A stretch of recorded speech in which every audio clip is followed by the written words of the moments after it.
Hello bachcho. So let's read the question. Our question is, froth flotation method is used for the concentration of sulfide ore and depends upon the non-wettability of mineral particles in water. In this process, a suspension of the powdered ore is made with water and it is agitated by using paddle and air is passed. Consequently, froth is formed. Ore particles goes with the froth. Sometimes two sulfide ore may also be present together. Froth flotation method is also helpful in their separation. Select the true statement. Options are E. NaCN selectively prevents PBS from coming to the froth. B. NaCN increases the solubility of PBS in water. C. NaCN selectively prevents ZNS from coming to froth. D. Both B and C. तो बच्चों इस question में हम जो की concept use करेंगे that is froth flotation method. Froth flotation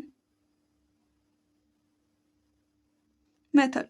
तो froth flotation method जो होता है ये मेटलर्जी जो होती है उसके अंदर कंसंट्रेशन ऑफ ओर में एक प्रोसेस होती है फ्रोथ फ्लोटेशन मेथड. ओके, तो froth flotation method it is used for the sulphide ore. और अगर आपके पास मिक्सचर में 2 सल्फाइड ओर प्रेजेंट है तो उस केस में हम डिप्रेसेंट यूज करते हैं. Depressant is used if 2 sulfide ore present. Okay, उस केस में हम डिप्रेसेंट यूज करते हैं और मोस्ट कॉमनली यूज डिप्रेसेंट जो है वो है हमारा NaCN that is sodium cyanide. Sodium cyanide is the most commonly used depressant.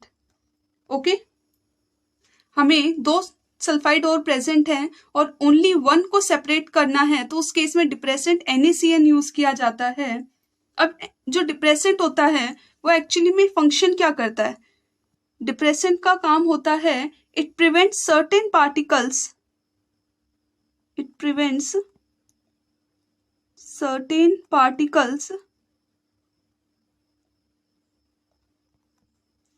particles from forming froth.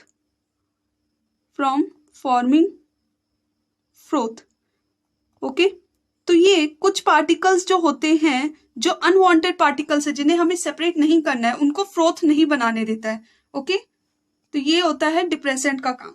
तो जैसे सपोज करते हैं हमारे पास एक मिक्सचर है जिसके अंदर 2 सल्फाइड और प्रेजेंट है, जैसे कि PBS प्रेजेंट है एंड ZNS प्रेजेंट है. दोनों हमारे पास मिक्सचर में प्रेजेंट है. तो हमें पता है ZNS जो होती है ZNS उसकी सॉल्युबिलिटी ज्यादा होती है compare to PBS. Okay, this is the order of solubility. तो जब दोनों मिक्सचर में प्रेजेंट हैं और हम डिप्रेसेंट NaCN यूज करेंगे तो वहां पे क्या होगा, जो ZNS है वो NaCN के साथ रिएक्ट करके ये बना लेगा Na2ZnCN4 जो कि एक वाटर सॉल्युबल कॉम्प्लेक्स है. This is a water soluble complex और ये आपके वाटर वाले मिक्सचर में पड़ा रहता है और साथ में आपके पास PBS एज इट इज रह जाएगा जो कि फ्रोथ बन जाएगा. It will form froth. तो हमने PBS को सेपरेट कर लिया ZNS से using the depressant NaCN. Okay, तो यहाँ पे NaCN ने क्या काम किया, NaCN जो है उसने सेलेक्टिवली प्रिवेंट किया, selectively prevents ZNS from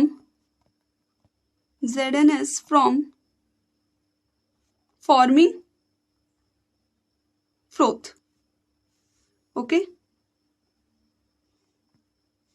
so NaCN selectively prevents ZNS from forming froth.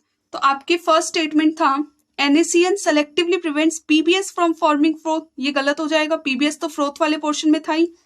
Second option NaCN increases the solubility of PBS in water, ये भी आपका गलत हो जाएगा. सी है NaCN selectively prevents ZNS from coming to the froth, ये आपका सही हो जाएगा ये स्टेटमेंट. ओके, और डी है बोथ बी एंड सी, तो ये भी आपका स्टेटमेंट गलत है ऑप्शन। तो आपका करेक्ट ऑप्शन हो जाएगा option C, NaCN selectively prevents ZNS from coming to the froth. I hope you understood it well. All the best.